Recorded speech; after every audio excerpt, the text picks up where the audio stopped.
السلام عليكم ورحمة الله. الحمد لله رب العالمين، والصلاة والسلام على أشرف المرسلين نبينا محمد وعلى آله وصحبه أجمعين. We continue inshallah ta'ala with the book of Musnad Ad-Darimi rahimahullah, and hopefully the voice is clear. If it's not, let me know inshallah. We stopped at where he says باب من طلب العلم بغير نية فرده العلم إلى النية. This is one of the virtues of طلب العلم or seeking knowledge. من طلب العلم, whoever seeks knowledge without an intention, that means without the intention to seek knowledge, without the intention of the ibadah of seeking knowledge, فرده العلم إلى النية. So the ilm returned him back to the niyyah. Because of the virtue of al-ilm, because of the superiority of the knowledge, one of its virtue, that it takes the person to the right path, that it guides the person, and one of which is that he started to seek the knowledge with a bad intention, without an intention. As we mentioned, like a child, for example, he's just seeking knowledge because his parents want him to seek knowledge. He doesn't have really an intention for it. But then Allah subhanahu wa ta'ala willed for him to have then the proper intention because of the ilm and the barakah and the blessings of the ilm that he attained. So he says here أخبرنا عبد الله بن عمران قال حدثنا يحيى بن يمان قال سمعت سفيان منذ 40 سنة قال I heard Sufyan بن عيينة رحمه الله saying 40 years ago ما كان طلب الحديث أفضل منه اليوم. The seeking the knowledge of the hadith was not better than it is today. So that means lots of people are seeking knowledge and so on. قالوا لسفيان إنهم يطلبونه بغير نية. They are seeking it without intentions. قال طلبهم إياه نية. He said them seeking it is niyyah, is a niyyah in itself. Just the fact that they're seeking the knowledge of the hadith is an intention by itself. And this is also a good important benefit here, that a person does not or should not exert himself in a difficult way when it comes to the niyyah or the intention. Some people, they have some form of a waswas when it comes to the intention. Am I seeking it for the sake of Allah? No, it's not. It doesn't seem like this way because I'm enjoying seeking knowledge or whatever reason. It's good to question our intentions yet, yes, but it's a decision that a person makes. And if we read in the works of a Salaf, some of them with the intentions and how difficult the intentions is because you need to just remember the matter frequently. But Allah subhanahu wa ta'ala does not command us to do something beyond our capacity. So just the niyyah that this is ibadah to Allah. This is sufficient for the person seeking rewards from Allah subhanahu wa ta'ala in the hereafter. He says أخبرنا عبد الله بن سعيد قال حدثنا عبد الله بن الأجلح قال حدثني أبي عن مجاهد قال طلبنا هذا العلم وما لنا فيه كبير نية ثم رزق الله بعد فيه النية. We sought this knowledge. We did not have in it a great intentions in it. That was not a major thing here that we're intended and we're having it in our hearts and so on. ثم رزق الله بعد فيه النية. Then Allah subhanahu wa ta'ala provides بعد, that means afterwards, فيه, in seeking the knowledge and niyyah. He provided for us the niyyah. And this is again as a result of the ilm, because the niyyah is ilm. To have the proper niyyah and to be upon always a sincere intention, that requires knowledge. And the knowledge, by the blessings of it, helps the person always to correct his intentions. He says أخبرنا بشر بن ثابت البزار قال حدثنا حسن بن مسلم عن يونس بن عبيد عن الحسن قال لقد طلب أقوام العلم ما أرادوا به الله تعالى ولا ما عنده. He says some people, they sought the knowledge. They did not intend and want by this knowledge Allah subhanahu wa ta'ala ولا ما عنده, and what with Allah subhanahu wa ta'ala in rewards. This was not their objective. They did not have the proper intentions in it. قال فما زال بهم العلم حتى أرادوا به الله وما عنده. ما زال بهم العلم. The knowledge kept on being with them, correcting them, purifying them, till they intended or they wanted by the knowledge of the deen of Allah, Allah subhanahu wa ta'ala and the rewards from Allah. They're doing it for the sake of Allah, seeking the rewards from Allah subhanahu wa ta'ala alone. So this is basically, if we can benefit from this, is does a person has to wait till he makes sure that his intentions are sincere for him to seek knowledge? No. Seek knowledge. And of course, what's the rule here? Have the proper intention. Person is saying, but it's mixed. This is all whispers of shaitan. It's like someone would say, I will delay the salah till I have the proper intention. This is all from shaitan. But rather, a person should make the salah and should have the intention and seek help from Allah subhanahu wa ta'ala. As we said, intention is not a feeling. It's a decision that a person makes. He's seeking rewards from Allah subhanahu wa ta'ala alone. But because of the ilm and the benefit of it, it takes a while for a person to attain it in his heart. That's why, and it's not necessarily the most enjoyable path that a person takes in the beginning. And that's why a person might think that he does not have the proper intention. But keep on being upon the ilm, seeking help from Allah subhanahu wa ta'ala, and Allah subhanahu wa ta'ala provides whoever He wills from His bounty subhanahu wa ta'ala.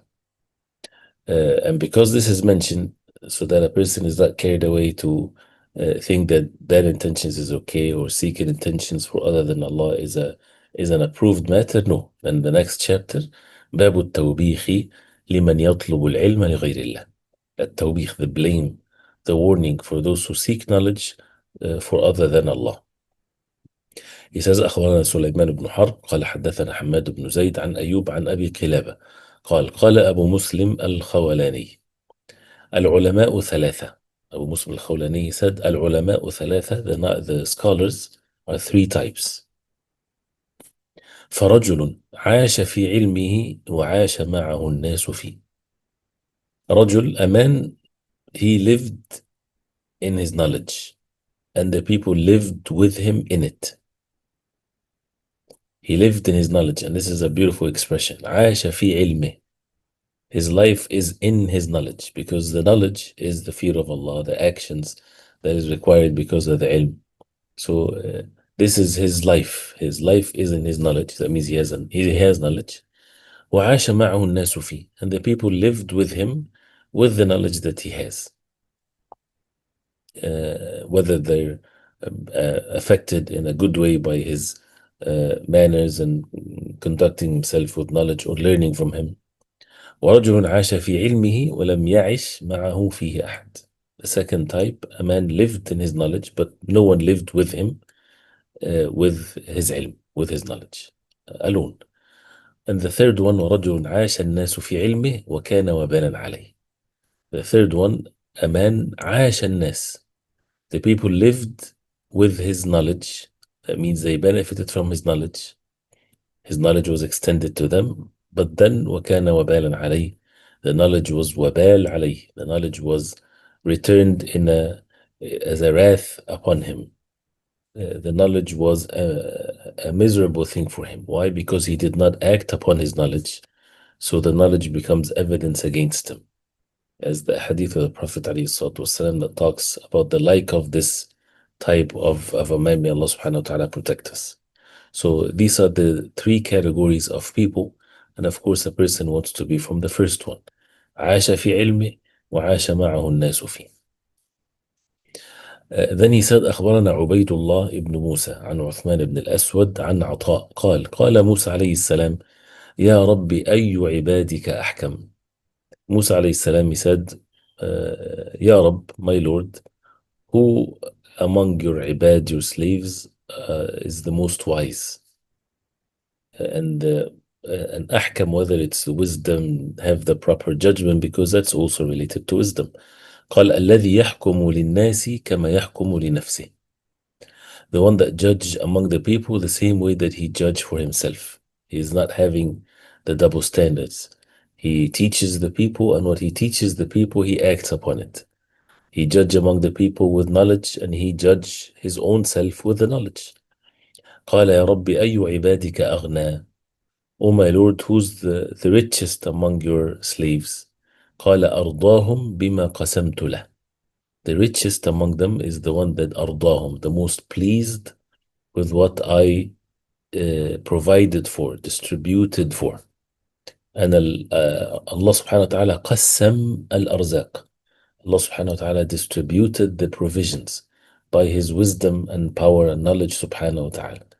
So he gives whoever he wills, whatever he wills subhanahu wa ta'ala by his wisdom. So whether a person is pleased or displeased, it's not going to change any of the qadr of Allah subhanahu wa ta'ala. So it's, if a person wants to be the richest, is the one that is most pleased with what Allah subhanahu wa ta'ala decreed for him. قال يا ربي أي عبادك أخشى لك. Who among your ibad has most of the fears you the most. قال أعلمهم بي. Those who have the most among them knowledge about me. أعلمهم بي. That's why the ilm, why it's such an honorable thing. Because al-ilm is the knowledge of knowing Allah subhanahu wa ta'ala. And there's nothing more virtue, no more honorable than to get to know Allah. And if you really focus on this meaning, if a person is studying the most complicated, detailed mas'ala in fiqh, whether it's in a contract transaction or a very detailed subject in tahara or something like this is ilm, this is knowledge, and this is ilmun billah. You're getting to know Allah subhanahu wa ta'ala, because knowing Allah subhanahu wa ta'ala in the subject of al-aqidah is very obvious. The tawheed of Allah subhanahu wa ta'ala, his names and attributes, his ways subhanahu wa ta'ala on the face of earth, and the like of the subject of the Quran. And part of the knowledge, knowing Allah subhanahu wa ta'ala, is by knowing the ahkam, the rulings that Allah decreed, that he commanded subhanahu wa ta'ala, because that's from Allah. So the more the person seek knowledge in any subject of knowledge, and the knowledge again is قال Allah, قال Rasulullah, قال الصحابة, so that a person is not deceived. So if the knowledge is related to the wahi, to the revelation from Allah, and it's part of the ahkam or the rulings, it shows the person who Allah subhanahu wa ta'ala is, the one that is given these commands. So it's all ilmun billah. It's the knowledge of Allah, knowing Allah subhanahu wa ta'ala. And that's why there's nothing more rewardable, more virtue, nothing is better than seeking the knowledge. And that's why the intentions of it, and knowing what the knowledge that we're seeking, and the importance of making sure that this is an authentic knowledge. It's not what anybody would call knowledge. It has to be based, it's on the Quran and the Sunnah of the Prophet ﷺ, and any knowledge that serves the understanding of the Quran and the Sunnah of the Prophet ﷺ. He says, أخبرنا محمد بن يوسف عن سفيان قال كان يقال, used to be said, العلماء ثلاثة. The people of knowledge, the scholars, are three types. عالم بالله يخشى الله ليس بعالم بأمر الله. More detailed of the previous narrations, that a scholar, a person knows Allah, alimun, as you see, alimun billah, he knows Allah, he get to know Allah subhanahu wa ta'ala with the knowledge. يخشى Allah, he fears Allah subhanahu wa ta'ala, but he ليس بعالم بأمر الله, he does not know, does not have the knowledge of the commands of Allah subhanahu wa ta'ala. وعالم بالله عالم بأمر الله يخشى الله, someone that knows Allah subhanahu wa ta'ala, knows the commands of Allah, and he fears Allah. فذاك العالم الكامل, this is the complete, the perfect alim, the one that knows Allah subhanahu wa ta'ala and knows the commands of Allah. وعالم بأمر الله ليس بعالم بالله لا يخشى الله. A alim, he knows Amr Allah, he knows the commands of Allah, he gives fatwas and everything, but he does not know Allah subhanahu wa ta'ala. The ilm that would be is acquired in his heart with knowing Allah subhanahu wa ta'ala, proper aqidah, sound aqidah, names and attributes of Allah, and so on. لا يخشى الله, he does not fear Allah. فذلك العالم الفاجر. This is the wicked alim. He's a person of knowledge, but he's not really a alim, because he's wicked and evil as a result of that. He says أخبرنا مكي بن إبراهيم قال حدثنا هشام عن الحسن قال العلم علمان The knowledge is two types of knowledge. فعلم في القلب فذلك العلم النافع. And when the ulama, they say العلم علمان, three types of ulama, this is according to what people would see. But in reality, the word ilm is only given to what's from Allah subhanahu wa ta'ala, the fear of Allah that affects the person, and the actions are according to what a person learns, and so on. So he says, العلم علمان, the knowledge is two types. فعلم في القلب فذلك العلم النافع. The knowledge in the heart, and this is the benefiting knowledge, the one in the heart. And this is how the ilm is supposed to be. وعلم على اللسان فذلك حجة الله على ابن آدم. And the second type of knowledge is on the tongue. We can easily say things, but it's not affecting us. It's not affecting the heart. It's not affecting the person, his actions. This is hujjah of Allah. This is evidence from Allah upon the sons of Adam. So the ilm is supposed to be in the heart. He says, أخبرنا عاصم بن يوسف عن فضيل بن عياض عن هشام عن الحسن عن النبي صلى الله عليه وسلم مثل ذلك, the like of this.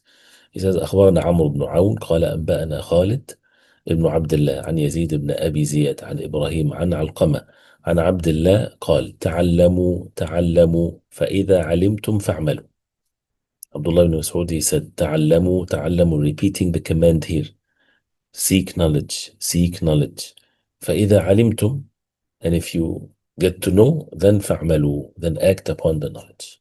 Because without the action, it's not ilm. It's wabal على العبد. Returns back on him.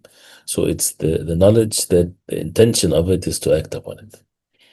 He says, أخبرنا أبو عبيد القاسم بن سلام قال حدثنا أبو إسماعيل هو ابن إبراهيم ابن سليمان المؤدب عن عاصم الأحول عمن حدثه عن أبي واثل عن أبي وائل عن عبد الله قال عبد الله بن مسعود, he said, من طلب العلم لأربع دخل النار أو نحو هذه الكلمة.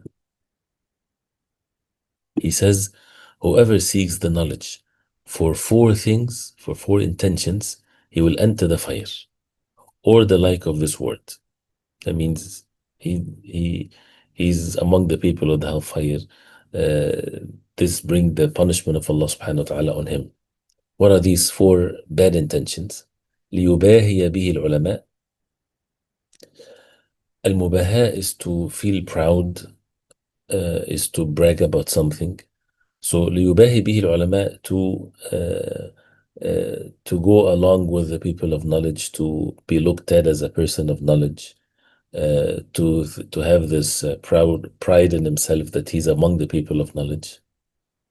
أو ليماري به السفهاء, or ليماري. الممارا is the arguments and debates and the like of this. So to debate, to argue with the sufaha, the foolish ones. Because with ilm has authority.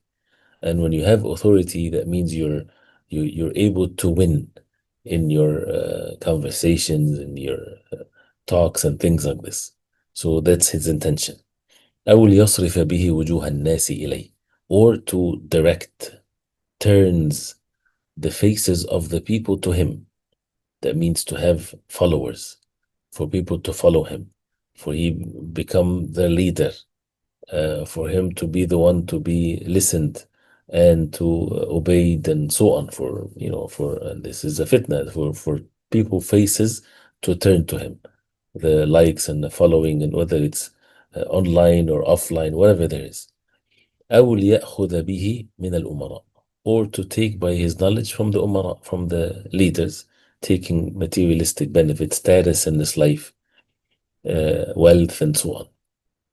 So these are all intentions that takes the person, or can take the person to the hellfire. May Allah subhanahu wa ta'ala protect us. Shows the importance of the intentions, of course, that it's only for the sake of Allah.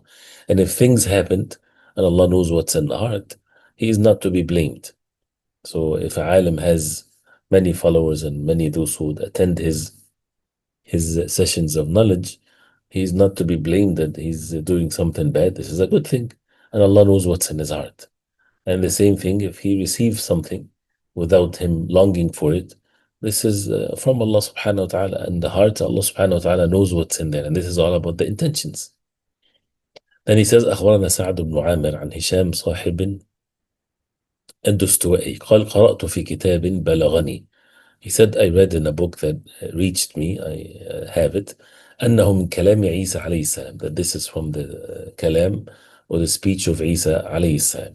And that means it's from the Israeliyat, and we have the rulings of it that if it's not against what we have from the Quran and the Sunnah, then we don't necessarily authenticate it or reject it. And of course, some of it have beautiful meanings to it.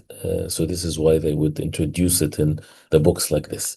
So he says, تعملون للدنيا وأنتم ترزقون فيها بغير عمل. He said that you work for this dunya, for this worldly life, while you are being provided for it in it without amal, without actions. That means you will be provided for it. The provisions are rizq makful. It's already decreed. And Allah subhanahu wa ta'ala in the Quran, as we repeated that many times, did not attribute the rizq to you. It's all attributed to Allah. And when we look in the Quran, the actions for the religious actions, for a person to believe, to do the good deeds, to be away from sins, you would find it, even though this is from Allah and the guidance from Allah, it's mentioned many verses in the Quran, but you would find in the Quran and the Sunnah, then this action is given as a command to you. You won't find in the Quran the rizq is upon you, even though فَامْشُوا فِي مَنَاكِبِهَا وَكُلُوا مِنْ رِزْقِهِ, yes. But when it comes to the actions, this is the purpose of your life. So when you take the means in this dunya, your heart is content. You already know that the rizq is already written. So you take the means, you put the effort, no problem. And this is something that should be, as otherwise a person is to be blamed. But then when you look at وَلَا تَعْمَلُونَ لِلْآخِرَةِ وَأَنْتُمْ لَا تُرْزَقُونَ فِيهَا إِلَّا بِالْعَمَلِ, and you don't act for the hereafter when you are not going to be provided in the hereafter except with the amal, the provisions in the hereafter. And this is a very profound meaning, right? So what are the provisions in the hereafter? We're all going to the hereafter. It's the everlasting life. So what's the provisions in the hereafter? The provisions in this life, eating, drinking, houses, whatever materialistic things, it's already makful, it's already been decreed for you. And you take the means and you attain that. But what's the provisions in the hereafter? Is the amal, is the actions, is the good deeds, is to be away from sins. And he says you don't work for the hereafter when you are not going to be provided for it except by the amal. So what kind of provisions you're seeking for your hereafter when a person is just relaxed in this life, not attaining, not gaining the provisions for the hereafter, wasting his life? He's going to return to Allah subhanahu wa ta'ala in the hereafter with no zad, with no provisions for him. He says, وَيْلَكُمْ عُلَمَاءَ السُّوءِ, woe to you, O the scholars of evil, the people of knowledge that are evil. الأجر تأخذون, you take the ajr, the recompense, the salaries, whatever. والعمل تضيعون, and the action you do not act upon it. تضيعون, you don't act upon your knowledge. يوشك رب العمل أن يطلب عمله, very soon the owner of the work, he's going to ask you for the amal, for the action. He refers here to Allah subhanahu wa ta'ala. وتوشكون أن تخرجوا من الدنيا العريضة إلى ظلمة القبر وضيقه, and very soon you will come out from this space, the spacious dunya, to the darkness of the grave and the tightness of it.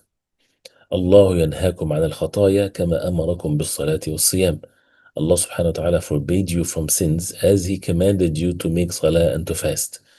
كيف يكون من أهل العلم من سخط رزقه واحتقر منزلته وقد علم أن ذلك من علم الله وقدرته.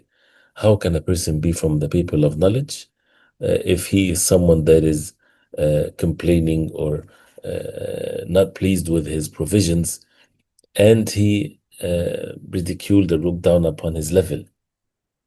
And he knew that this is from the knowledge of Allah subhanahu wa ta'ala and his power.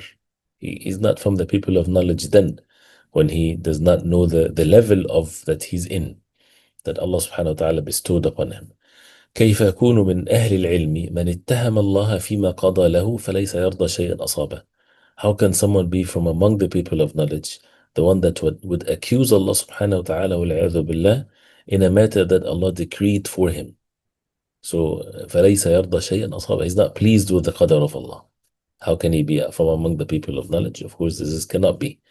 كيف يكون من أهل العلم من دنياه آثر عنده من آخرته وهو في الدنيا أفضل رغبة. How can a person be from the people of knowledge when his dunya, his materialistic things of this life, آثر عليه عنده, from الإيثار, he would choose that more than the hereafter, and he is more رغبة, has more zeal into this worldly matter than the hereafter. كيف يكون من أهل العلم من مصيره إلى آخرته? How can a person be from among the people of knowledge when his masir, his final abode, destination in the hereafter, وهو مقبل على دنياه, while he's going forward and focused on his worldly matter, when he knows that his abode and his affairs is in the hereafter. وما يضره أشهى إليه, أو قال أحب إليه مما ينفعه, and what would harm him that is more desirable to him than what benefits him, because the knowledge is about what's benefiting, and the struggle in this life between what's desirable versus the truth versus what's benefiting. So the benefit of the knowledge is that a person knows what's benefiting, so he would choose the benefit over the desire, and he would have the ilm also to have the patience to achieve this. كيف يكون من أهل العلم من يطلب الكلام ليخبر به ولا يطلبه ليعمل به? How can he be among the people of knowledge if he's seeking speech to inform, just to convey? And that's what people think of a person of knowledge. That means he is just teaching people, and he is not seeking it to act upon it. The most important intention of seeking knowledge is to act upon the ilm, more important than even to convey it to others. So regardless of al-isnad, but the meanings are beautiful meanings. Then he says أخبرنا عبيد الله ابن عبد المجيد قال حدثنا حريز عن حبيب بن عبيد قال كان يقال, used to be said, and these are words of wisdom, and as if it's like in the early generations of Islam, they used to say تعلموا العلم وانتفعوا به, seek the knowledge and benefit from it, ولا تعلموه لتتجملوا به, and to not learn it to beautify yourself with it, to look good, people to praise you, things like this, but rather to benefit from it. فإنه يوشك إن طال بكم عمر أو عمر, very soon that if إن طال بكم عمر, if you lived longer, أن يتجمل ذو العلم بعلمه, meaning something that is from the signs of the hour in the later generations, that the person of knowledge will beautify himself with the knowledge. كما يتجمل ذو البزة ببزته, as the same way the one that has a nice outfit, he would beautify himself with whatever outfit that he wears. So the ilm is not about the zina, it's not about how you look and how people see you with the knowledge that you have, but it's about the actions that a person is supposed to be upon. He says أخبرنا نعيم بن حماد قال حدثنا بقية عن الأحوص بن حكيم عن أبيه قال سأل رجل النبي صلى الله عليه وسلم عن الشر. A man asked the Prophet عليه الصلاة والسلام about evil. فقال لا تسألوني عن الشر واسألوني عن الخير. يقولها ثلاثا. He said it 3 times. Do not ask me about the evil and ask me about what is good. ثم قال, then he said ألا إن شر الشر أو ألا إن شر الشر شرار العلماء وإن خير الخير خيار العلماء. The most of the evil of the worst evil are the evil ulama, when it comes to knowledge, and they're evil people. And the best of the best is the best of the ulama. So this is what also the ilm takes the person to the highest level, or it can take the person to the worst level, because this is supposed to be with sincerity, with good intentions. This is the way of the inheritance of the prophets. So if someone uses it for evil, then he's the worst of all evil, and he comes into the category of al-maghdubi alayhim, those who receive the anger of Allah. They knew the knowledge and they did not act upon it. He says أخبرنا سعيد بن عامر قال حدثنا حميد بن الأسود عن عيسى قال سمعت الشعبي يقول إنما كان يطلب هذا العلم من اجتمعت فيه خصلتان. They used to, he's talking about how they used to before them, the Sahaba radiallahu anhum, the Tabi'een, those who would seek the knowledge, those who have 2 characteristics, al-aqlu wal-nusuk. Al-Aql, the reason that means they're smart, because the knowledge requires for a person to understand and to study and so on. Nusuk. And nusuk is refers to the ibadah. Someone that is abid, he worships Allah subhanahu wa ta'ala, he's devoted in his worship. فإن كان ناسكا ولم يكن عاقلا. If he was nasikan, abidan, someone that worships, but he's not aqil, he's not smart. قال هذا أمر لا يناله إلا العقلاء فلم يطلبه. If he's like that, he would say this is a matter that no way to be attained except the uqala or the smart ones, so he would not seek it. وإن كان عاقلا ولم يكن ناسكا. If he is someone that is of smart, his intellect, but he's not nasikan, he's not devoted in worship, he would say هذا أمر لا يناله إلا النساك فلم يطلبه. He would say this is a matter only the nusak, only those who are always in state of worship of Allah, these are the ones that would seek knowledge, so he would not seek it. فقال الشعبي ولقد رهبت أن يكون يطلبه اليوم من ليست فيه واحدة منهما لا عقل ولا نسك. He said, I'm afraid that nowadays people would seek the knowledge that they don't have one of these two characteristics. No aql, no reason, and no nusuk, no ibadah. Which also touches a point here that when you see who would want to initiate seeking knowledge? Someone that has ibadah. Someone, not very unlikely to happen that a sinful person, someone is forgetful in this life, living a life of sin, he would say, I'm going to study the knowledge of the deen of Islam because it's such a great level of rewards. It rarely happens, doesn't happen, right? But it's usually when someone repents to Allah, someone, his life is changed. So he hears about the virtues of knowledge, so he wants to seek the knowledge. So what initiated him to do that is the nusuk, that he is devoted in worship, that he is obedient to Allah. But if he doesn't have the aql, if he's not in the level of, intellectually fit to reach the highest level of knowledge, it's a valid thing. It's by the qadr of Allah. It doesn't have to be, but at least he would learn the mandatory knowledge or protect him from doing haram and things like this. This isn't everyone's capacity, and no one would know whether he is smart enough or not unless he would get into the path of knowledge. That's why when we say, when you seek knowledge, you have to seek the mandatory knowledge. This is for everybody. So the seeking knowledge, as for example, when we say you have 2 years, now you're going to study all of the mandatory knowledge upon you. This is for everybody. And then after you seek the knowledge sincerely, you put all of the effort, then you would discover yourself. Then people would see who is someone that can be chosen to take the path of knowledge diligently.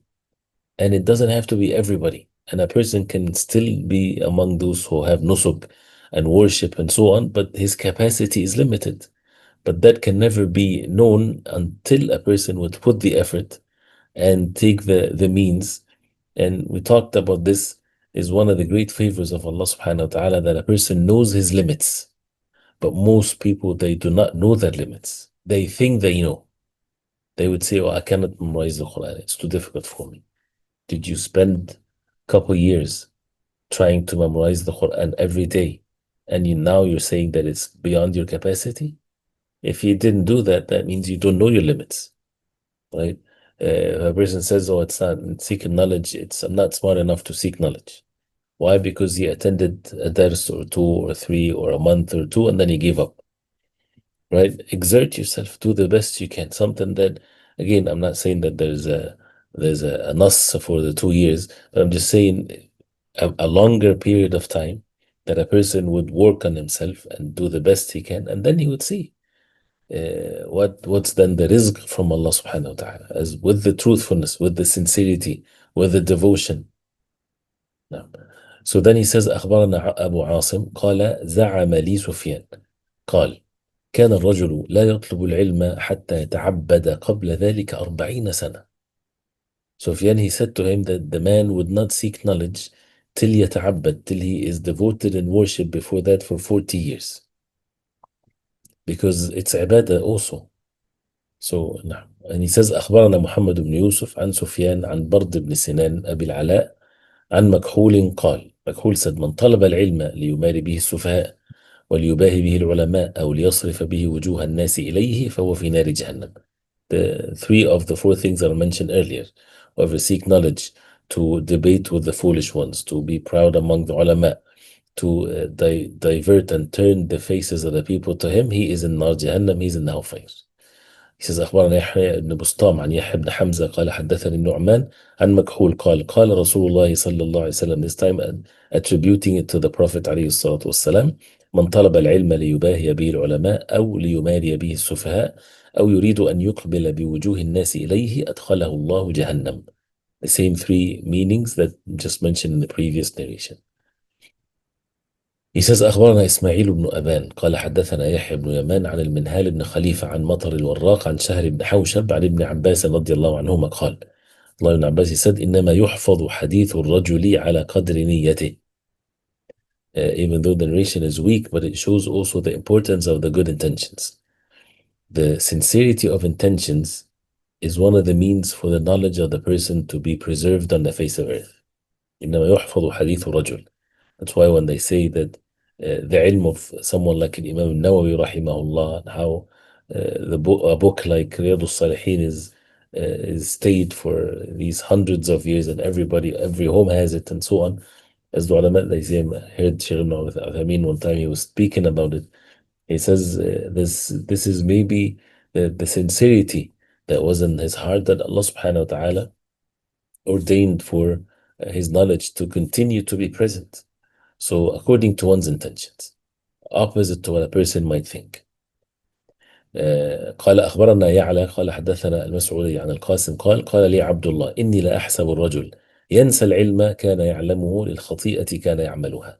He says, I think that the man would forget the knowledge that he used to know because of the sin that he is doing. Sins causes for the ilm to be forgotten.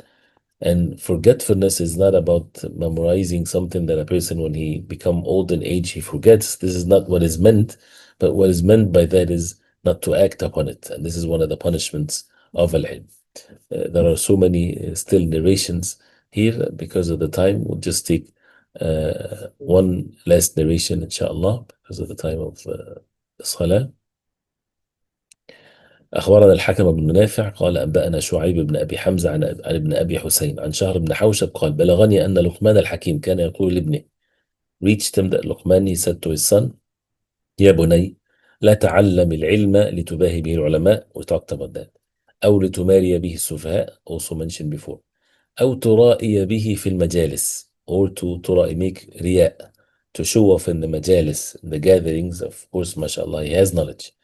ولا تترك العلم زهدا فيه, and do not leave the knowledge with zuhd, that you turned away from it, ورغبة في الجهالة, seeking ignorance, because if you don't seek knowledge, that means you want to stay in the state of ignorance.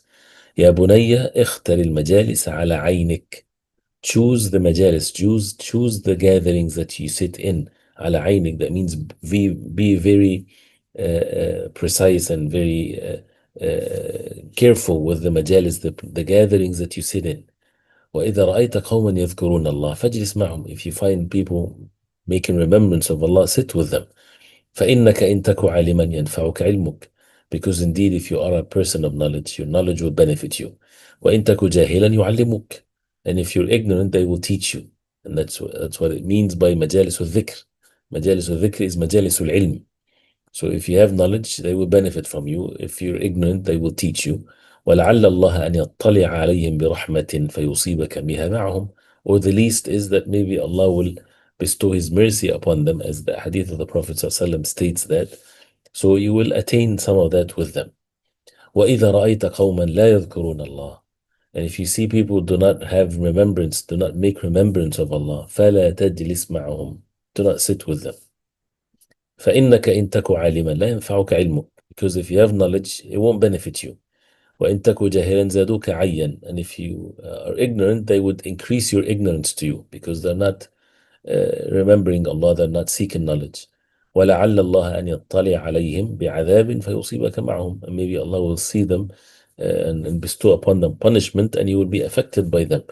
Which shows that when a person would say, but I go to work, I go to school, and it's all people that are disbelievers, they don't make remembrance of Allah. What should I do? Take what is benefiting from you, but be careful, be extremely careful that this is, be careful from the toxic environment because it ruins the heart. That means a person knows that in his heart and he makes his heart like a glass, not like a sponge. And he learns and he gets what is benefiting and he rushes before and after. And his life is about the majalis al-ilm. He sits with the people of knowledge. He sits with the people of those who make remembrance of Allah so that it does not affect him. And he has the fear of Allah subhanahu wa ta'ala that whatever majalis that he sits in, this can intoxicate and ruins his heart. So he works with himself, with his heart, to seek the knowledge, to be in the proper gatherings and so on. So we'll stop here, inshallah, in this narration 390. And hopefully, inshallah ta'ala, we can at least finish the chapter, and then we ask Allah subhanahu wa ta'ala to benefit from what we hear, inshallah. Barakallahu feekum. Wa sallallahu wa sallam wa baraka ala Muhammadin wa sahbihi wa sallam. طيب, there's a question here. It says, when we see ourselves struggling with ourself in seeking knowledge or memorizing, does that mean our acts of ibadah needs to increase or are deficient? This life is a struggle. So it's just to be consistent and to make dua to Allah subhanahu wa ta'ala. And it's always good to see the acts of ibadah. Sometimes it's the lack of taking care of the obligatory ibadah, for example. So to make sure that the obligatory ibadah is done perfectly, the devotion in it. And again, seeking knowledge is ibadah. So when it comes to the optional acts of worship, a person still follows the way the Prophet ﷺ, the Sunan prayer, the night prayer, and so on, the portions of the Quran to be recited. And the Quran blesses one's life and one's time. And the dua, and Allah subhanahu wa ta'ala is the most merciful. So, and that's why it's to keep one with the sincerity, and the struggle in itself is a rewardable act. And never to give up, because that's one of the ways of shaitan. So Allah subhanahu wa ta'ala is the one that brings the help.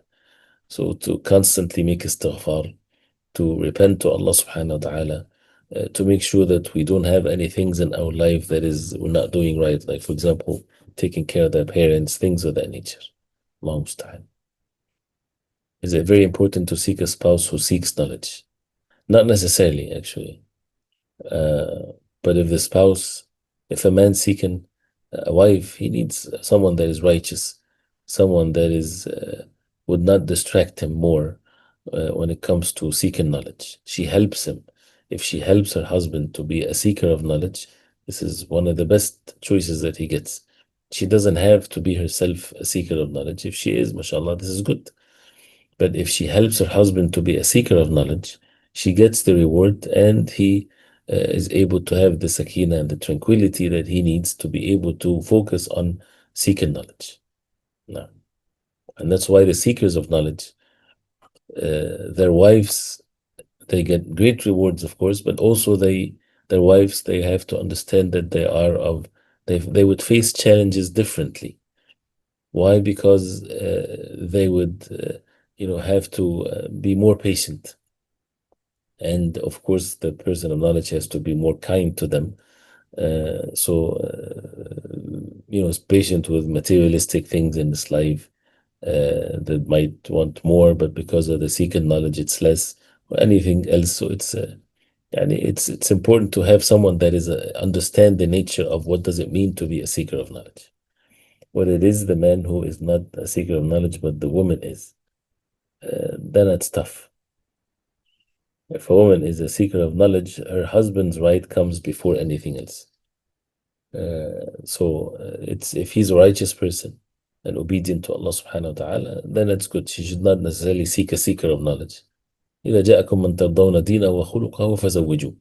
If came to you a man that is you're pleased with his religion and his manners, then get him married. And maybe also he can help her with that. But of course, his rights comes first. So he should not be rejected because that he's not a student of knowledge, as long as he is someone that is righteous and obedient to Allah. And if there is a choice, of course, mashallah. Barakallah fikum.